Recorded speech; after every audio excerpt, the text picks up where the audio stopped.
Cartilage and bone are both specialized forms of connective tissue, and they contain, like all connective tissues, fibers and ground substance. And together, the fibers and ground substance comprise the organic matrix. And the cells of cartilage, called chondrocytes, and the cells of bone, called osteocytes, live in lacunae or holes within this organic matrix.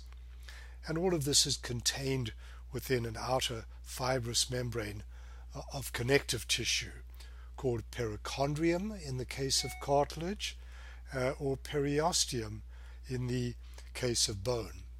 And by the way, I've noticed that on page 2 of your lecture on cartilage and bone, the 6th line down says that bone always develops on a framework of cartilage. And as you know from studying this lecture, bone doesn't always develop on a framework of cartilage. Sometimes it develops de novo from mesenchyme. Cartilage is a fairly easy tissue to understand, since there are only 3 types of cartilage: hyaline cartilage, elastic cartilage, and fiber cartilage, which you've looked at already. Cartilage is distributed in a few distinct places in the body, and this little chart down here shows in different colors where the different types of cartilage are found. The most abundant type of cartilage is hyaline cartilage, and it's found in the nose, it's found in the articular surfaces of joint, it's found where the ribs join to the sternum, it's found between the tracheae, supporting the trachea, the bronchi, and the bronchioles of the lung. Elastic cartilage is found in only a few places in the body. It's found supporting the external ear, the auditory and eustachian tubes, the epiglottis, shown here, and in the larynx, and it isn't shown here in the larynx. And then finally, fibrocartilage, which you have looked at, occurs largely in the intervertebral discs, but fibrocartilage is also found in the insertion of tendons and ligaments into bone. It's found in the semilunar cartilage of the knee, and in healing fractures, fibrocartilage is laid down first and then replaced by bone. Now, here's our old friend showing the various tissues of the body that are derived from mesenchyme, and bone and cartilage and tendon and ligaments are all derived from mesenchyme. Mesenchymal cells differentiate into chondroblasts, and the chondroblasts begin to synthesize matrix, and they get trapped in it in lacunae, pretty much as things happen in bone, and they're now called chondrocytes. We'll spend most of this review looking at hyaline cartilage, since it's the most widespread and the most typical of the types of cartilage.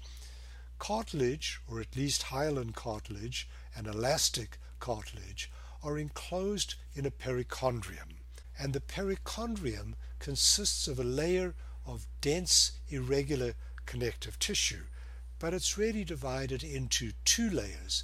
There's an outer fibrous layer, shown here, and an inner chondrogenic layer, which contains cells that are capable of differentiating into chondroblasts.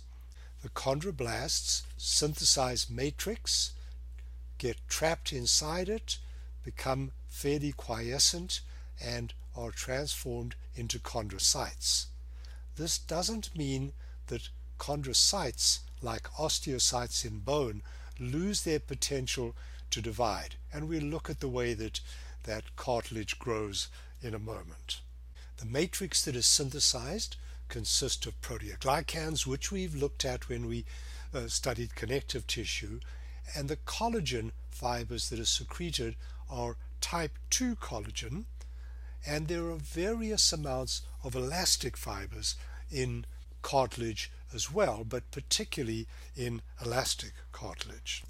Now, most of you know that cartilage doesn't heal very well. Athletes who have a tear in their cartilage often have to have that piece of cartilage removed because there are no blood vessels in cartilage. The blood vessels are up here somewhere outside of the perichondrium, so that nutrition of the chondrocytes has to be through diffusion of oxygen and nutrients from these blood vessels up here deep into the matrix.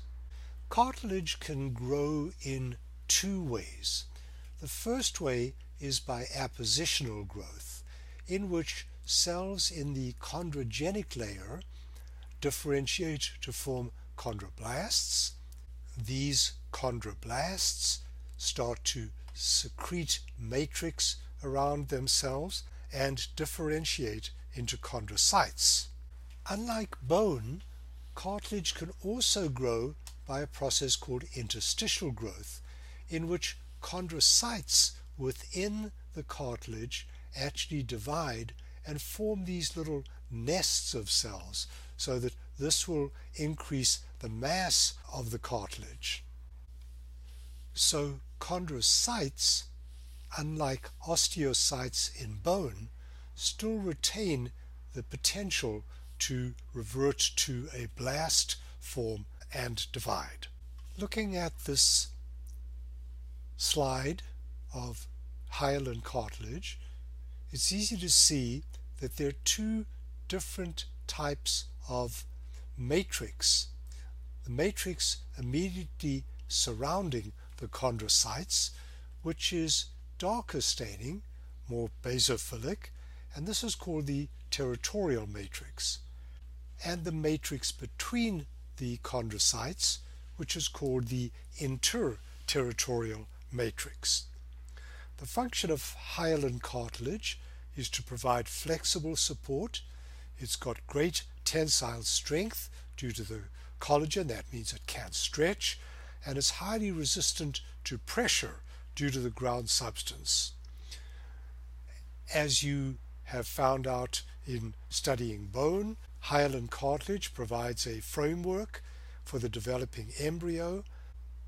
As you've seen in studying bone, hyaline cartilage provides a framework for the developing embryo prior to the appearance of bone, and later it supplies the mechanism by which bones grow in length.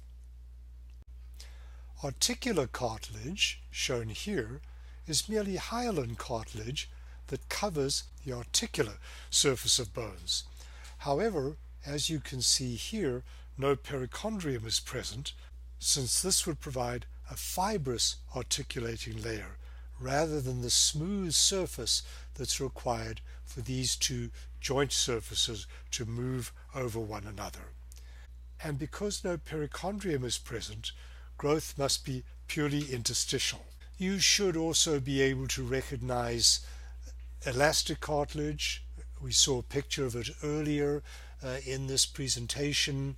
It's very similar to hyaline cartilage in its structure, in the fact that it has a perichondrium around it in its mechanism of growth, but it contains large amounts of elastic fibers as well as type 2 collagen fibers. Fibrocartilage has a structure between hyaline cartilage and dense regular connective tissue, but it looks more like dense regular connective tissue than it does hyaline cartilage. You looked at fibrocartilage, one of your assignments, where it was present in the intervertebral disc, but it also is found in the insertion of tendons and ligaments into bone and the semilunar cartilage of the knee, as is shown here. This slide is taken from semilunar cartilage of the knee. It lacks a perichondrium, it has relatively little ground substance, and it consists mainly of type 1 and type 2 collagen fibers arranged in parallel bundles, much as tendon has collagen fibers, type 1 collagen fibers, arranged in parallel bundles. The type 1 collagen is secreted by the sparse fibroblasts, which are found in fibrocartilage, while the type 2 collagen fibers are synthesized by the chondroblasts. It possesses the stress-bearing properties of cartilage and the tensile strength of tendons and ligaments.